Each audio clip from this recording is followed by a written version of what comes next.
Good morning प्यारे बच्चों। आज है डेट 11 सितंबर और हम करेंगे वर्कशीट नंबर 1। आपकी क्लास है 7th, ठीक है। इंग्लिश मीडियम की ये वर्कशीट है।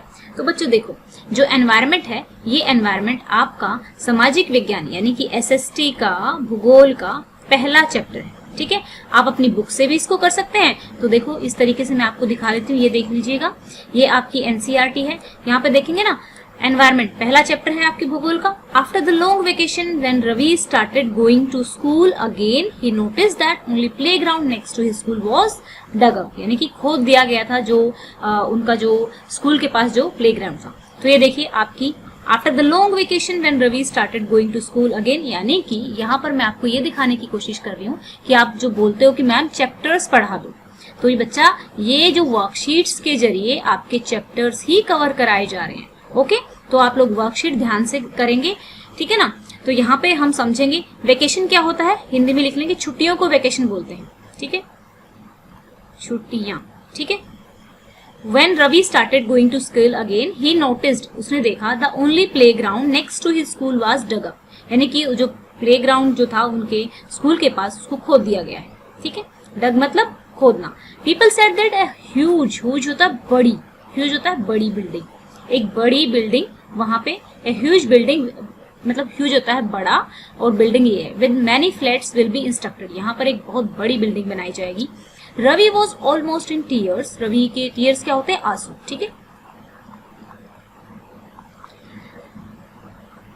Then he realized that the big playground with its soft grass, marigold and butterfly is going forever. He shared his feelings with his classmates. In the assembly, the principal too sadly observed.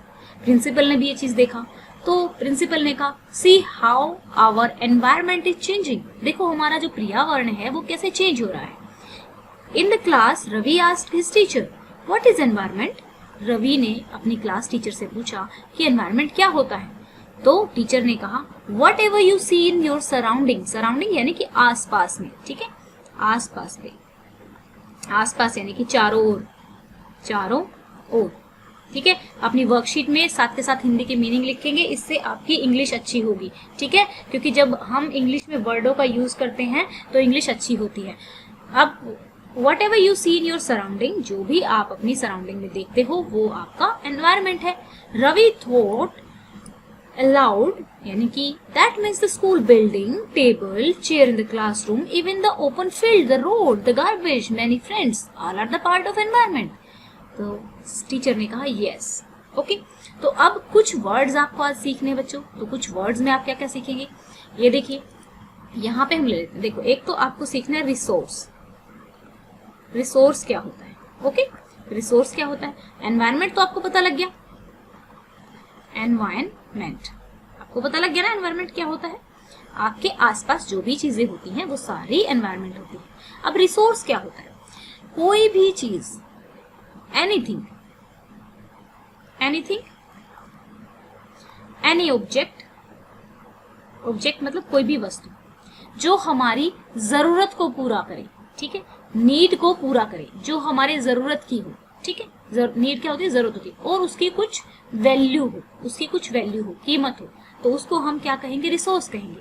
अच्छा ठीक है, तो अब मैं आपसे पूछती हूँ, जैसे क्या हमारी जो पेंसिल है, ठीक है, पेंसिल जो है वो हमारा रिसोर्स है, बिल्कुल है। क्यों, क्योंकि ये हमारी जरूरत को पूरा करती है।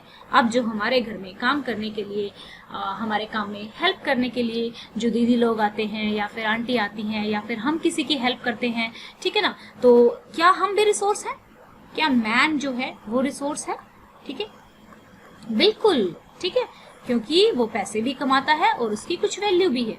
और मैन तो सबसे इंपॉर्टेंट रिसोर्स है, क्योंकि वही तो क्या करता है, बिल्डिंग्स बनाता है, ठीक है, वही तो जो चीजें हैं उनको और ज्यादा यूजफुल बनाता है। अब पेंसिल किसने बनाई, आदमी ने बनाई, तो ये भी रिसोर्स है और ये आदमी भी रिसोर्स है। अब रिसोर्स जो होते हैं वो दो तरीके के होते हैं, ठीक है, रिसोर्स कैसे होते हैं, दो तरीके के होते हैं।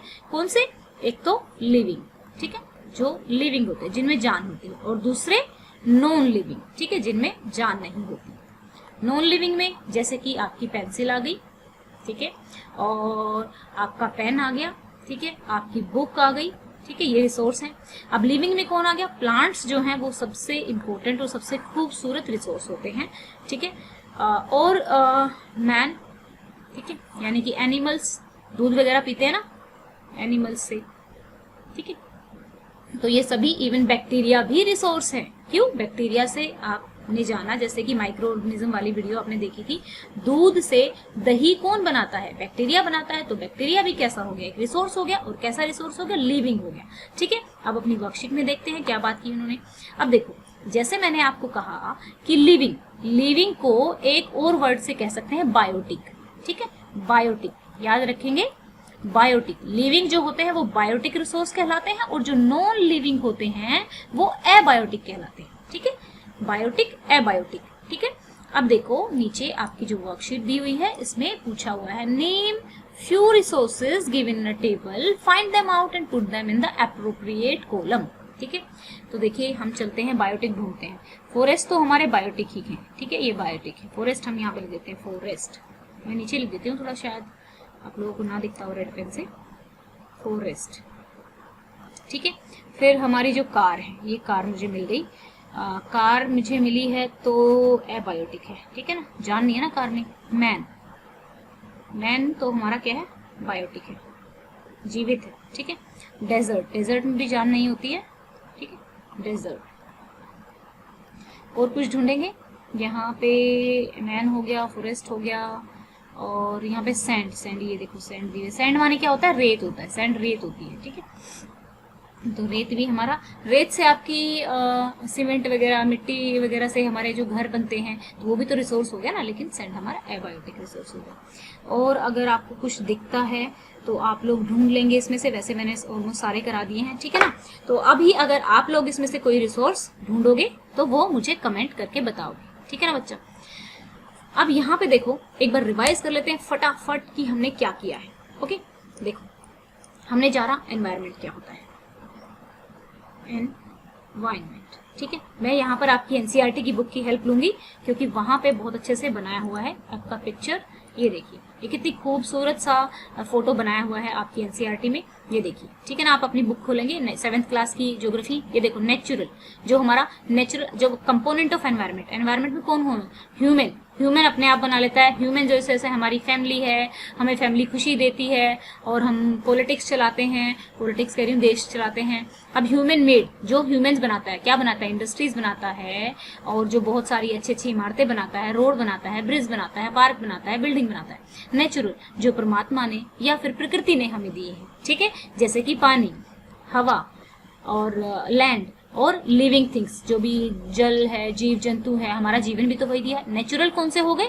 जो कि अपने आप प्रकृति ने दिए हैं। ह्यूमन मेड कौन से हो गए?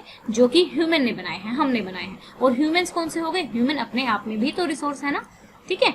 तो ये हमारा, अब आपको समझ में आ गया, हमने समझा रिसोर्स क्या होता है, रिसोर्स का मतलब क्या होता है।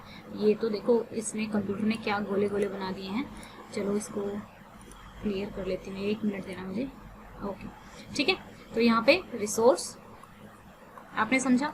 अब रिसोर्स में आपने क्या समझा? आपने समझा बायोटिक कौन से होते हैं। बायोटिक कौन से थे बेटा? लिविंग, ठीक है। और एबायोटिक कौन से थे? एबायोटिक हमारे थे नॉन लिविंग, ठीक है। अब आपको मेरे एक क्वेश्चन का जवाब देना है। ओके, हमारा जो दही है, ठीक है, दही जो होता है, कर्ड होता है, ये कैसा रिसोर्स है? बायोटिक या फिर एबायोटिक? आप सबको जवाब देना है कमेंट करके, ओके। और मुझे बहुत खुशी है, आप लोगों ने खुद आंसर लिखना स्टार्ट कर दिया है। आपके टीचर से मुझे पता लगता है कि आप लोगों के जो पिक्चर्स देखती हूँ होमवर्क के, तो उसमें मैंने देखा है कि कुछ बच्चों ने जो है बहुत ही अच्छे से अपनी तरफ से आंसर बना के लिखना स्टार्ट किया है, क्योंकि उससे मुझे पता लगता है कि आप लोगों को बहुत अच्छे से समझ में आने लगा है। और एक बहुत बहुत बहुत बड़ा थैंक यू कि आप लोग मुझे इतना प्यार दे रहे हो और मुझे मौका दे रहे हो कि मैं आप लोगों को चीजें अच्छे से समझा सकूं। अगर आपको हमारे पढ़ाने का तरीका पसंद है तो आप वीडियोस को लाइक कर सकते हैं, चैनल को सब्सक्राइब कर सकते हैं, क्योंकि आपके लाइक करने से हमारा मोटिवेशन बढ़ता है और ज्यादा अच्छी वीडियोस और ज्यादा इजी वे में समझाने के लिए हम और कोशिश करते हैं, क्योंकि आप लोगों के लाइक हमें मोटिवेट। दूसरी बात, आप लोगों का कोई भी डाउट तो आप कमेंट बॉक्स में लिख सकते हैं, और साथ में अपनी क्लास जरूर लिखें ताकि हमें पता लगे कि किस लेवल का कंसेप्ट आपको समझाना है। Thank you, have a nice day, may God bless you.